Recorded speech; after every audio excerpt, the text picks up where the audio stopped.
및 그리고 이태원 참사, 그리고 무한 항공기 참사, 그리고 제가 다 얘기했나요? 오송 지하차도 참사까지 해서 그 유가족들 만나는 행사가 좀 있다 보니 너무 브리핑이 늦어질 것 같아서 제가 좀 간단한 브리핑하고 질의응답 시간을 갖겠습니다. 네, 우선 유네스코 세계유산위원회 개최국 선정 관련해서 브리핑하겠습니다. 강유정 대변인입니다. 우리나라가 내년 7월 개최 예정인 제48차 유네스코 세계유산위원회의 개최국으로 최종 선정된 걸 매우 기쁘게 생각합니다. 유네스코 세계유산위원회가 우리나라에서 열리는 건 이번이 처음으로 문화강국 대한민국을 세계에 알리는 역사적 순간이 될 것입니다. 특히 올해는 석굴암과 불국사, 종묘 등 우리의 자랑스러운 문화유산이 유네스코 세계유산에 오른 지 30주년이 된 해입니다. 세계유산은 과거와 현재, 미래를 잇는 소중한 문화자산이며 한편 기후위기와 도시화, 개발 압력 속에서 그 어느 때보다 지속적 보호가 필요합니다. 이를 위해 국제사회가 협력하고 지혜를 모으고 대한민국도 글로벌 문화 강국으로서 책임을 다하겠습니다. 이상입니다. 두 번째 브리핑입니다. 이재명 대통령은 어제 남영진 전 KBS 이사장에 대한 해임 사건 상고 포기서와 김효진 전 방송통신심의위원에 대한 해촉 사건 항소 취하서를 제출했습니다. 남영진 전 이사장의 경우 전임 대통령의 해임 처분이 위법하다는 1, 2심 재판부의 판단을 존중하고 전 정부에서 행해진 위법한 처분을 바로잡기 위해 상고 포기를 결정했습니다. 김효진 전 방심위원의 경우도 해촉 사유가 존재하지 않아 위법 무효라는 1심 판결을 존중했습니다. 이재명 정부는 앞으로도 법률에 근거해 적법한 권한을 행사하고 종래의 잘못된 처분을 시정해 나가겠습니다. 네, 혹시 질문 있으면 질문 받겠습니다. 네, 관련 사안 아니라도 괜찮습니다. 네. 네, MBC 정상빈입니다. 그 보도난 것들 관련해서 여쭤보려고 하는데요. 먼저 그 지난 국가안전보장회의 당시에 대통령께서 우크라이나 무기 지원 현황 파악에 보고하라 하셨다는 보도 있었는데 불법성을 조사하라는 짓은 아니었다고 전해 듣긴 했는데 그러면 당시에 지원 현황 파악하라는 취지의 지시 자체는 있었던 건지 여쭤보고요. 이어서 그 대통령 경호처에서 김성훈 전 차장 파면 의결 어저께 한 게 맞는지도 함께 여쭤봅니다. 네, 일단 NSC 관련해서는 관련된 사항은 모두 국가안보와 그리고 보안과 관련된 사항이기 때문에 확인은 사실 어렵습니다. 그럼에도 불구하고 지금 오보라고 할 수 있습니다. 왜냐하면은 우크라이나 관련 무기에 대해서 무기 관련에 대해서 아예 언급이 나오지 않았던 부분이라 와전이라고 할 수 있는 부분도 아니라 지금 제가 알기로 오보를 좀 고쳐줬으면 요청을 했고 지금 현재 시점으로 아마 기사가 달라져 있을 겁니다. 그래서 첫 번째는 NSC 관련해서 확인해 줄 수 없다 보니 자꾸 오히려 오보가 나오는 것에 대해 좀 유감을 표현하는 바고요. 네, 이건 아예 없었던 오보다라고 제가 말씀을 드릴게요. 그리고 두 번째 김성훈 차장에 관해서는 저희가 지금 확인 중에 있어요. 확인 중에 있어서 요거는 확인이 되면 바로 답을 드리도록 하겠습니다. 저희도 확인 중에 있습니다. 네.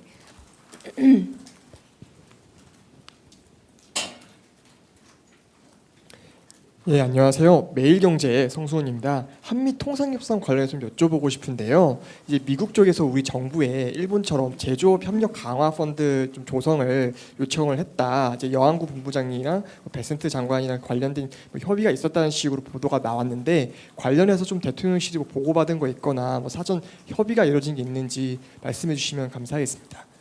네, 통상 협상 과정은 국익을 최우선으로 해서 진행되는 과정이기 때문에 상당히 변수도 많고 민감도도 높습니다. 그래서 그 부분에 대해서는 자세한 답을 좀 드리기 어렵고요. 국익을 최선으로 하는 방안 안에서 여러 가지 조건 속에서 다양한 채널을 통해 지금 교섭이 그 통상 교섭에 관해 논의가 진행 중이다라고만 말씀드리겠습니다. 네, 여기. 네. 채널의 이상훈 기자님. 네. 네, 안녕하세요. 채널의 이상원입니다. 네. 오늘 강선우 여가부 장관 후보자 관련해서도 오늘도 여권에서는 필요한 부분은 더 설득해야 한다는 발언도 나왔고, 또 이진숙 교육부 장관 후보자도 오늘 보도에 따르면 직장 내 괴롭힘 의혹이 계속 나오고 있는 상황입니다. 또 보도에 따르면 야권을 넘어서 좀 범여권에서도 사퇴론까지 좀 제기가 되고 있는데요. 이 상황에 대해서 현재 대통령실은 어떻게 판단하시고 혹시 이것이 좀 낙마 사유가 된다고 보시는지도 여쭙고 싶습니다. 네, 대통령실은 인사청문회 과정을 지켜보고 판단하겠다라는 입장에서 달라진 부분은 없습니다. 네. 네, 저 한국일보 우태경 기자입니다. 그렇다면 지금 뭐 야권이나 뭐 여러 단체에서 비판하는 그런 장관 후보자들의 의혹이나 뭐 이런 것들은 대통령실에서 그 후보자를 지명하기 전에 사전에 조금 인지를 하고 있었던 부분인지, 이제 노동청에 진정하는 문제라든가 이런 것들은 사전에 충분히 스크리닝 단계에서 인지가 됐을 것 같은데, 알고도 이제 지명을 한 건지 아니면 대통령실에서도 보도나 아니면 국회를 통해서 파악이 된 건지 여쭤보고 싶습니다. 네, 그 부분 포함해서 저희가 다 검토를 지금 하고 있는 상태고요. 확실히 뭐 사전 인지에 대한 부분을 여쭤보신 것 같은데 그 부분은 제가 좀 더 확인해 보도록 하겠습니다. 네. 네, 저 TV조선의 최민식인데요. 저도 그 인사청문 관련해서 여쭤보고 싶은 게 있는데, 인청 TF가 어떤 그 장관들의 자질에 대한 뭐 검토를 하는 회의체는 아니라고 들었는데, 그렇다면 지금 대통령실의 인사청문회를 어떤 방식으로 검토하고 있는지 궁금합니다. 인사청문회 관련한 TF 말씀하시는 거죠?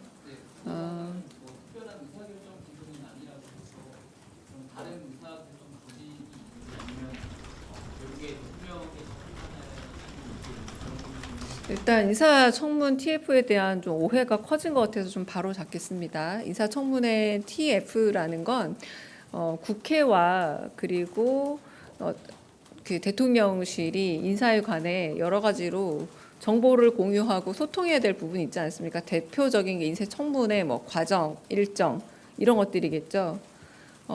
제가 알기로 한 번인가 모인 걸로 알고 있습니다. 이 말은 뭐냐? 인사청문회가 있기 전에 소통 창구 역할로 만들어서 어떤 역할을 해야 되느냐 잠깐 얘기를 했지만, 실질적인 일은 정무수석실에서 정무수석과 그리고 정무수석실의 비서관 계시죠. 이제 그쪽에서 다 일임하는 것이고, 모든 조율과 한편으로 어떤 의사소통 이 모든 것들을 담당하고 있기 때문에 TF는 그 비서관이 오시기 전에, 그러니까 TF 기능이 라기보다 혹시 모르는 소통 창구로 마련해 놨던 건데, 사실 한 번도 제대로 가지 않아서 이 TF란 말 자체가 왜 나왔는지 사실 모르겠어요. 그냥 정무수석실 일입니다. 그래서 정무수석실과 인사비서관이 있고 여러 가지 다양한 채널을 통해서 대통령실에서는 인사 검증을 비롯한 인사, 그리고 그 저희가 이제 지명까지 하는 거잖아요. 지명 과정들을 여러 채널을 통해서 검증과 그리고 여러 가지 세평 검증 여러 가지를 통해 결국 결론적으로 가게 되고, 이 TF는 그냥 머리에서 지워주셔도 될 것 같습니다. 네.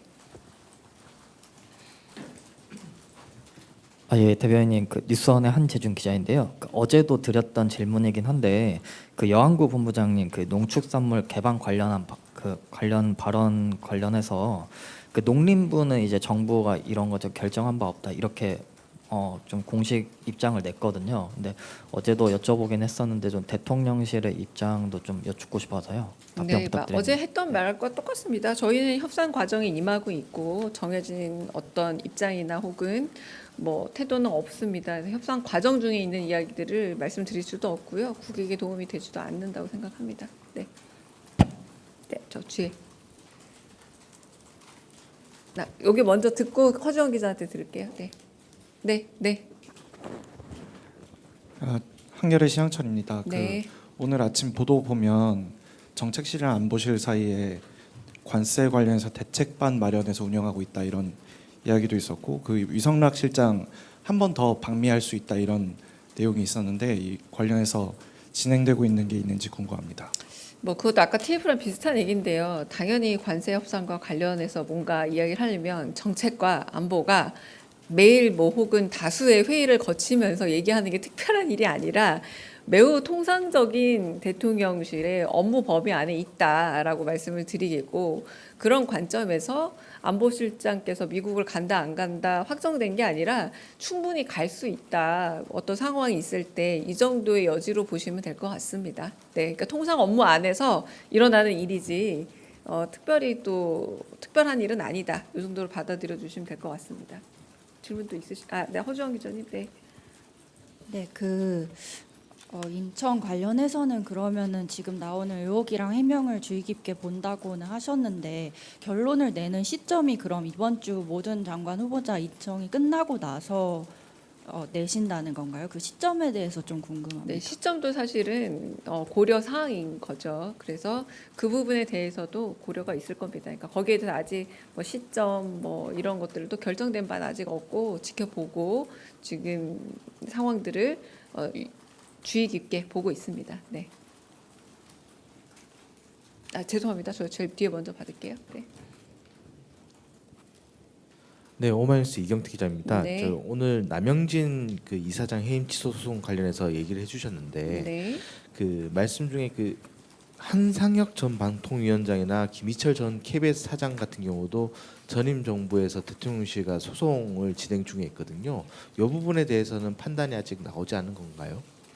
저희가 지금 그 바로 정리가 되는 대로 이제 브리핑을 하고 있잖아요. 그 부분에 대해서도 정리가 되면 바로 브리핑하는 방향으로 하겠습니다. 네, 네. 네, OBS 최한성입니다. 예, 오늘은 질문은 아니고요. 그냥 신상 발언 좀. 죄송합니다만 여기는 신상 발언하기에는 적합한 자리는 아니라서 저희 지금 Q&A 시간이지 않습니까? 그럼 비보도 전제로 나중에 따로 하시는 거 어떨까 제안 드립니다. 다른 기자분한테도 여쭤보겠습니다. 신상 발언을 들어도 될까요? 예, 이제 여기 업무하는 것과 관계가 있어서요. 그래서 양해를 네, 구하고 이거는 제가 지금 대통령실, 제가 대변인이지 않습니까? 대통령실의 업무에 관해서 제가 대신해서 여쭤보고 브리핑하는 자리지 않습니까? 네, 죄송합니다. 여기 국회가 아닙니다. 국회에서 상임위에서 신상 발언하는 것과는 좀 다르다고 생각을 해서요. 근데 대변인님, 대변님이 전에 잘못된 사실을 이제 말씀을 하셔서 제가 사이버 폭력을 지금 당하고 있습니다. 그래서 그런 부분들이 지금 기자들하고도 관계가 있기 때문에 저는 회사에서도 이제 인사 조치를 당해서 사실 오늘 마지막으로 질문을 드리는 겁니다. 그래서 양해를 구하고 일단 제가 말씀을- 하나만 정정하겠습니다. 제가 잘못 발언한 적 없습니다. 지금 다행히도 모두가 공개 발언으로 녹화가 되어 있는데요. 비공개 일정에 대해서 여쭤보셨습니다. 네. 예, 그 일정에 대해서 제가 네. 근데 비공개 일정은 비공개이기 때문에 공개적으로 여쭤보시는 게 안 됩니다. 비공개입니다. 아예 엠바고가 아닙니다. 성격이 다릅니다. 그러니까 엠바고는 일정한 시간과 공간에 대해서 요걸 지켜주세요라고 기자들과 약속하는 거면, 비공개는 말하자면 대통령께서 아무에게도 알리지 않고 하는 비공개 일정인데, 비공개 일정임을 알고서도 물어보셨다고 제가 말씀을 드린 겁니다. 비공개 일정이라고. 해당 일정은 바로 전날 미디어오늘에 보도가 됐었고요. 미디어오늘도 출입사입니다. 그렇다면은 출입사가 대통령실에서 비공개 일정이라 그 이후도 이전으로도 공개한 적이 없습니다. 비공개 일정입니다. 그렇다면은 출입사가 어떤 징계를 받거나 제가 잘못했다면은 그 부분에 대해서 당연히 징계를 좀 받아야 되지 않았을까요? 저는 그 부분에 대해서 정권이요. 제가 그런 문제 때문에 사이버 폭력도 당했고, 또 여러 가지로 지금 인사적으로 또 회사에서 불이익을 지금 당하고 있는 상황인데, 그런 상황들이 계속해서 반복되고 있고, 지금 여기에 계신 기자분들도 노출이 되기 때문에 저는 그런 부분들, 만약에 그걸 살펴보시고 뭐 오류가 있었다면은 정정을 해 주십사고 요청을 드리려고 말씀을 네. 드린 겁니다. 근데 네. 뭐 제가 말씀하세요. 잘못했다고 하시면은 제가 어떻게 반응을 해야 될지는 모르겠는데 어쨌든 말씀하세요. 네. 어차피 다 지금 말씀하신 거니까요. 네. 그리고 그래서 그 당시에 뭐 제가 궁금했던 거는 현 정부의 언론관이 궁금해서 사실은 질문을 드리려고 했었고, 대통령님은 너무나도 스스럼 네. 없이 그럼 여기까지 죄송하지만 제가 조금 원활한 브리핑룸 운영을 위해서 제가 조금 말씀을 더 드리겠습니다. 다 들은 것 같고요. 제가 다시 말씀드립니다. 그거는 엠바고가 아니라 엠바고를 어기는 건 시간과 장소에 대해서 이때까지는 공개하지 말아 주십시오라는 한시적 제한 요청과 언론과 그리고 발신자 간의 약속이 엠바고입니다. 비공개는 아예 공개되지 않는 대통령의 일정입니다. 그건 엠바고와 완전 성격이 달라요. 다르기 때문에 저는 대통령실 대변인으로서 비공개 일정에 대해서는 전혀 언급해서는 안 됩니다. 그걸 말씀드리는 거고, 두 번째는 지금 언론관이라고 말씀하셨는데 상호 공개되는 이 브리핑 장소에서 저 역시도 대변인이 이름과 얼굴 다 노출하고 기자분이 노출하는 거는 이재명 정부 들어서 바뀐 브리핑룸 정책이고요. 이 정책 자체가 서로 보완해 가면서 갈 점은 있겠으나 마찬가지로 기자분들이 노출되는 만큼 저도 역시 100% 노출된 상황이라는 거고 말씀드리고, 그거는 비서실장 대통령께서 여기 내려오시는 것도 마찬가지고 수석님도 마찬가지입니다. 그 부분에 대해서 저는 전부 다 공개하고 다른 제가 다른 루트를 통해서 말씀드린 부분이 없기 때문에 대중의 집단 지성으로 인해서 판단을 내려질 거라고 저는 보고, 대통령이 기대하는 바도 그거라고 이제 발언 죄송하지만 제가 조금 이제 충분히 하시지 않았을까 싶습니다. 아니요, 이제 저기 더 이상 오히려 이제 공개 안 했으면 좋겠는데, 네. 그냥 개인적인 신상 발언이시고 제가 충분히 들었다고 생각합니다. 네. 개인적 신상 발언을 하는 자리가 브리핑장이 아니고, 이건 이렇게 말씀드리면 저는 대통령실 대변인입니다. 이제 충분히 저는 들었다고 생각을 합니다. 그 과정에서 많은 피해가 발생했기 때문에 저는 말씀을 드리는 거고요.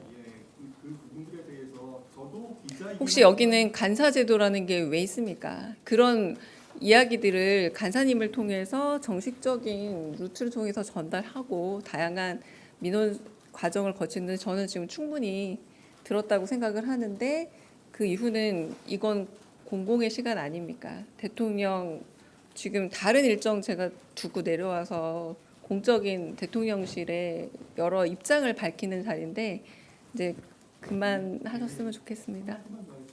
좀 그만하셨으면 좋겠습니다.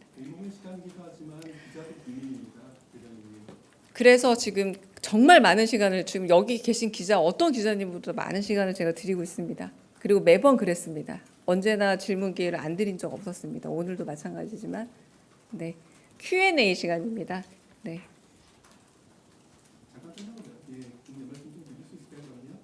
아니 그거 이제 공식적으로 간사한테 전달해 주시면 제가 전달 받겠습니다. 네. 혹시 다른 질문 있으실까요? 네. 없으면 여기서 마치겠습니다. 네.